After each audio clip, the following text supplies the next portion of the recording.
Capítulo 2. A redenção vem-nos por intermédio do Santo Messias. A liberdade de escolha, livre-arbítrio, é essencial para a existência e para o progresso. Adão caiu para que os homens existissem. Os homens são livres para escolher a liberdade e a vida eterna. Aproximadamente 588 a 570 a.C. E agora, Jacó, falo a ti. Tu és meu primogênito nos dias de minha tribulação no deserto. E eis que na tua infância sofreste aflições e muito pesar por causa da rudeza de teus irmãos. Não obstante, Jacó, meu primogênito no deserto, conheces a grandeza de Deus, e ele consagrará tuas aflições para teu benefício.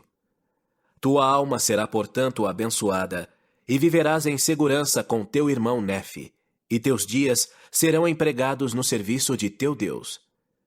Sei, portanto, que foste redimido por causa da justiça do teu Redentor, pois viste que ele virá na plenitude dos tempos para trazer salvação aos homens.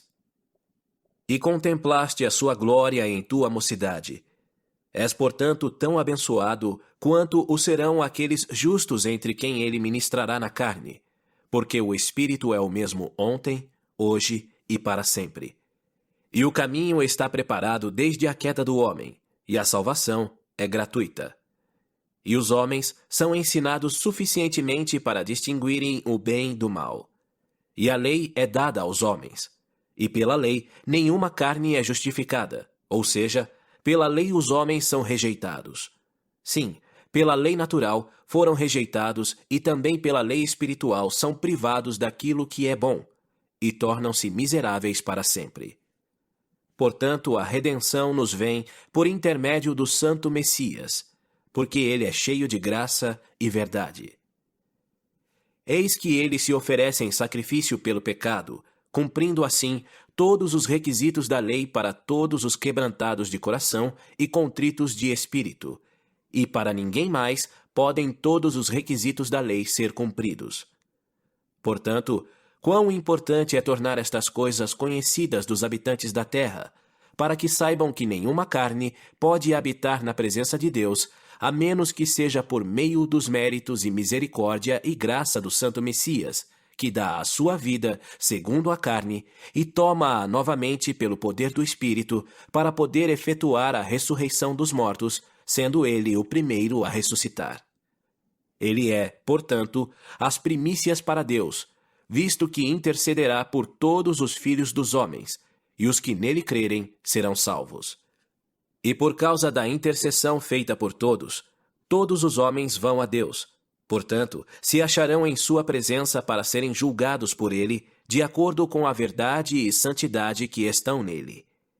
Por conseguinte, todos os requisitos da lei dada pelo santo para a aplicação do castigo estipulado na lei, castigo esse que está em oposição à lei estipulada para a felicidade, para cumprir os propósitos da expiação, porque é necessário que haja uma oposição em todas as coisas.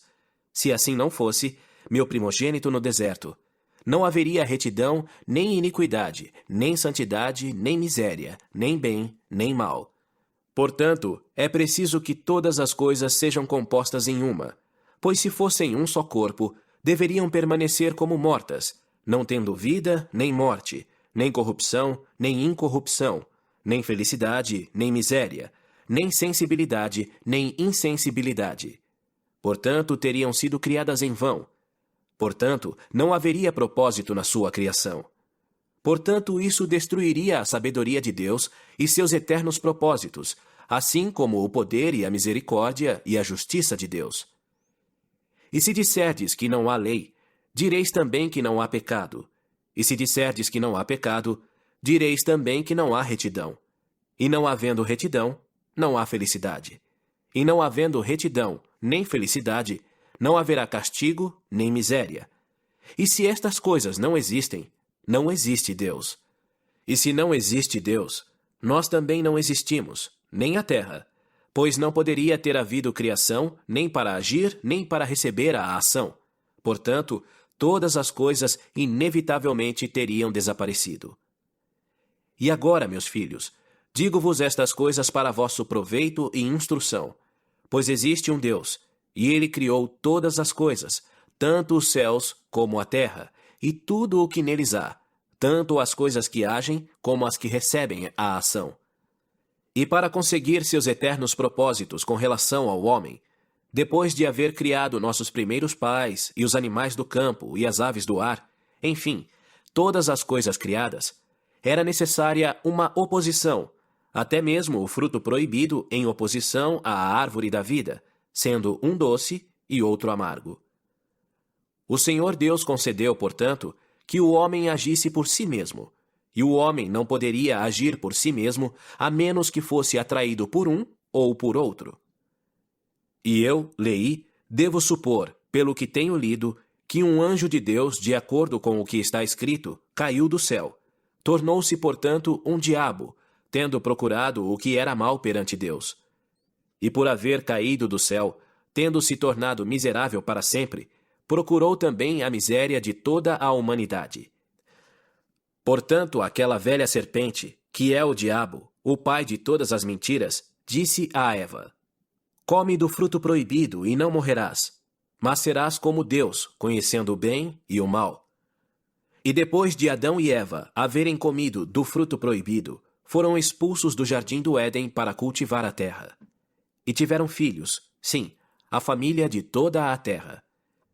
E os dias dos filhos dos homens foram prolongados de acordo com a vontade de Deus, para que se arrependessem enquanto estivessem na carne.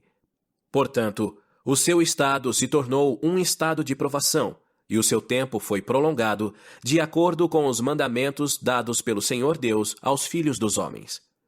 Pois ele ordenou que todos os homens se arrependessem, pois mostrou a todos que estavam perdidos por causa da transgressão de seus pais. E então, eis que se Adão não houvesse transgredido, não teria caído, mas permanecido no jardim do Éden. E todas as coisas que foram criadas deveriam ter permanecido no mesmo estado em que estavam depois de haverem sido criadas, e deveriam permanecer para sempre e não ter fim. E não teriam tido filhos, portanto, teriam permanecido num estado de inocência, não sentindo alegria por não conhecerem a miséria, não fazendo o bem por não conhecerem o pecado. Mas eis que todas as coisas foram feitas segundo a sabedoria daquele que tudo conhece. Adão caiu para que os homens existissem, e os homens existem para que tenham alegria. E o Messias vem na plenitude dos tempos para redimir da queda os filhos dos homens. E porque são redimidos da queda, tornaram-se livres para sempre, distinguindo o bem do mal, para agirem por si mesmos e não para receberem a ação, salvo se for pelo castigo da lei no grande e último dia, segundo os mandamentos dados por Deus. Portanto, os homens são livres segundo a carne, e todas as coisas de que necessitam lhes são dadas.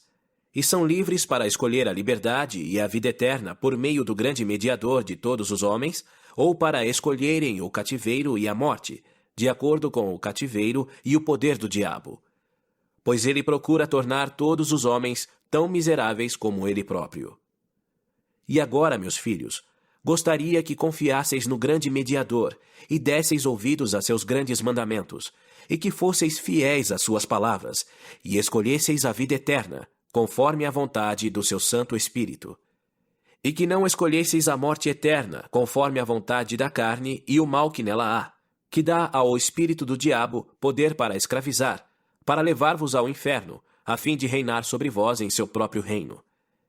Disse-vos estas poucas palavras, meus filhos, nos últimos dias de minha provação, e eu escolhi a boa parte, de acordo com as palavras do profeta. E não tenho outro objetivo que não seja o eterno bem-estar de vossa alma. Amém.